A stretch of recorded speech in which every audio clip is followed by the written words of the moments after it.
You're listening to The Money Hour with your host, Tina Mitchell, and co-host, Keelan Harvey on Alternative Talk AM 1150.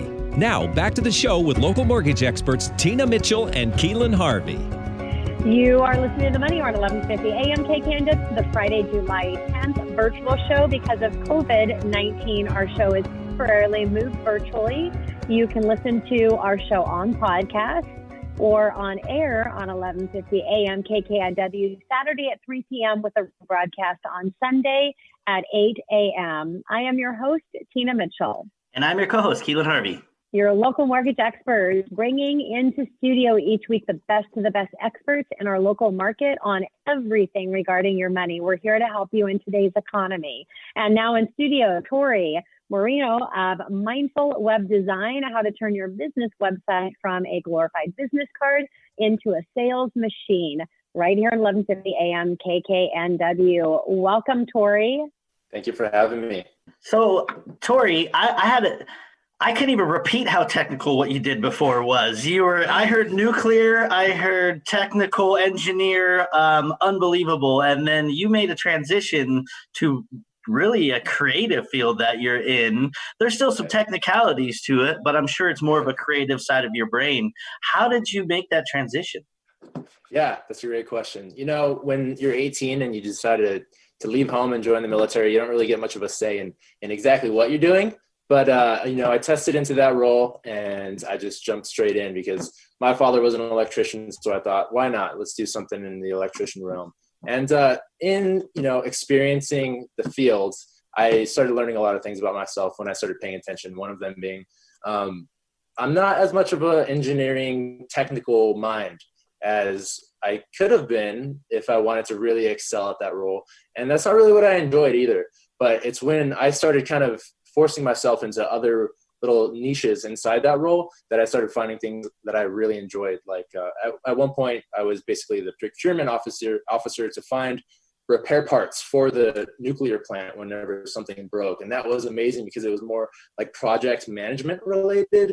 And I was, coordinating with outside departments. It was a lot more communications based and also creative problem solving. And that's where I found my love and my passion was creative problem solving. And I just kind of went straight into that and started asking to get a lot more of those types of roles. And then started selling a lot more than I did when I was in the engineering roles. And that's also when I realized you kind of have to learn where your lane is in life and then ask for it. Or in my case, when I got out of the Navy, just kind of create it for yourself. And that's what led to me just starting my own business. I love how you said you just tested into it. So basically you're just too smart and you ended up in a role because you tested well. That's hilarious. Well, the funny thing is, Go ahead, Tina. Go ahead, Torrey. Yeah, the funny thing is, I was a C student in high school. I never thought I was really bright, and then just ended up getting a decent aptitude test score, and they threw me into it. But then, so for a second, I thought, well, maybe I am smart. Maybe I am actually, good with the school stuff. So, went to the Navy, continued with 2 years of nuclear related schooling, ended up having such a hard time with that as well.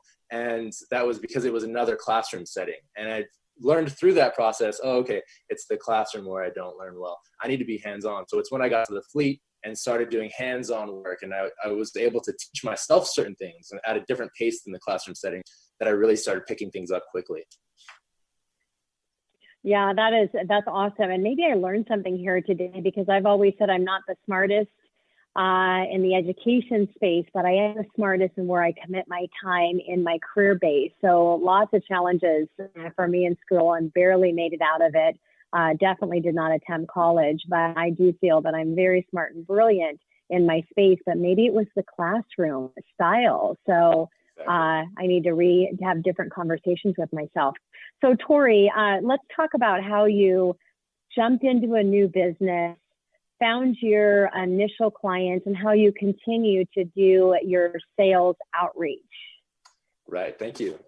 So initially I, decided upon a creative role, but I still wasn't sure yet when I first got out. And I got out of the Navy in May of 2018. So I was kind of, playing with video creation, and then I did a little bit of photography. A friend asked me to make her a website for $500 for an e-commerce store.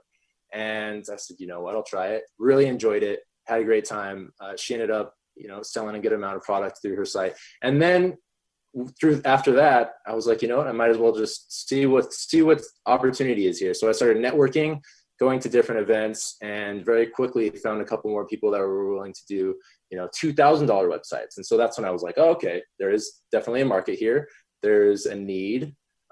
So let me start taking this a little bit more seriously. I started doing a little bit of Craigslist ads, and was just kind of just had my ear to the streets, and then found my first pretty decent sized customer, being Olson's Outdoor Improvements here in Renton, Washington.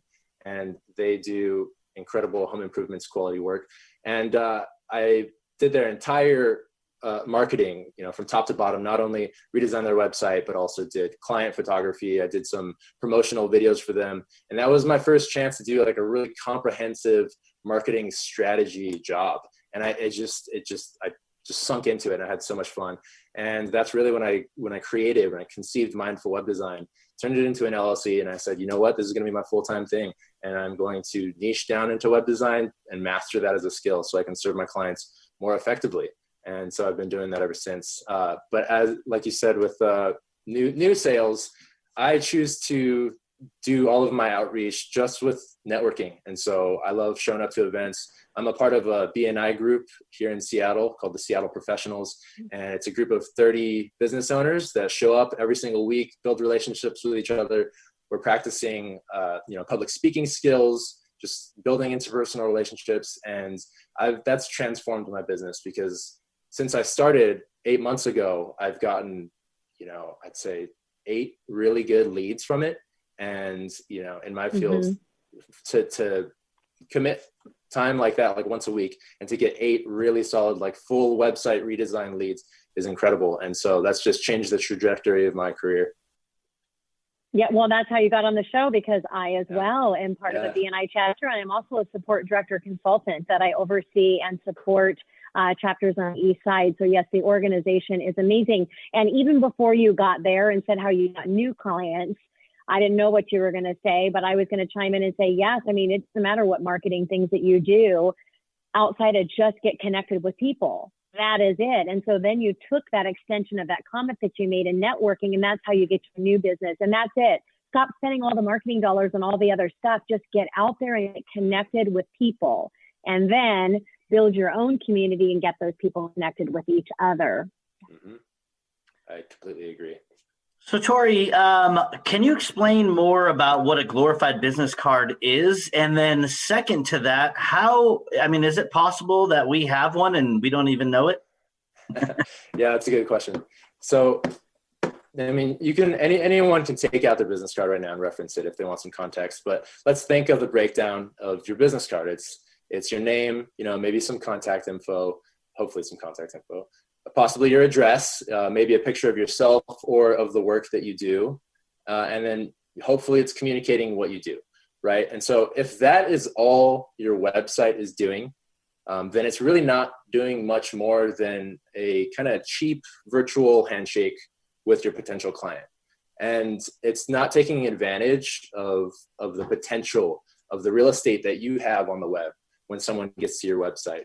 And so, imagine, let's say, someone walks up to you at a networking event and they ask what you do. And all you do is tell them what you do, tell them your contact info, and then just walk away. That's kind of what your website is doing if it's not being intentional after that. And let's say that person had some more expanding questions. They wanted to know, okay, what can I do from here? If your website doesn't have effective calls to action and isn't just giving your information, giving some really good quality photos, maybe showcasing your portfolio, but then giving a specific call to action, an intentional call to action to the user that's on the page, then they don't know what to do. So it's kind of like just handing them a business card and walking away. And if they ask, oh, hey, how do I get to know more? The website's just like, oh, figure it out. Maybe call us, but figure it out yourself. This is on you. But if you have calls to action, whether it be book an appointment or sign up for our newsletter or, send us a message, you have to have specific cues. And then a sales pipeline that they get into. When they do book an appointment, what is that sales pipeline? Is it going into a CRM and coming straight to you? Or is it just sitting in your email and you're not going to find it until the next day? what is that system? And let's be intentional about optimizing that so that when someone gets to your website, you can squeeze the most out of that. Because if they get there and there is no specific call to action, they're not going to take any action. They're going to get bored and go to the next guy. But if they get there and it's very clear what you do, it's very, very clear what you want them to do to get connected, then you're going to turn more of your users into paying and loyal customers. Yeah, Torrey, and that's, I don't know if it was you or Kirsten that said stay in your own lane, but that's my motto with the team is everybody stay in their own lane, and you have to have all your external people, and hopefully you have a lot of them that you hire that are staying in their lane so you can stay in your lane, which building business, getting connected with people so you can take your business to the next level and support as many people as you possibly can. Torrey, thank you so much for spending time with us today. Again, just not enough time ever with our guests, but if you want to connect either with Torrey or Kirsten, you can call the show 1-855-400-1150, or you can go online at themoneyhour.com. And thank you to both of you again for being here with Keelan and myself today. And this is your host, Tina Mitchell, your local mortgage expert, and your co-host, Keelan Harvey. You almost forgot me, didn't you? He's your local mortgage expert. When the show ends, I just do it all on my own. He is also your local mortgage expert. Enjoy the rest of your Saturday and your weekend. We look forward to talking with you more money next weekend right here on 1150 AM KKNW.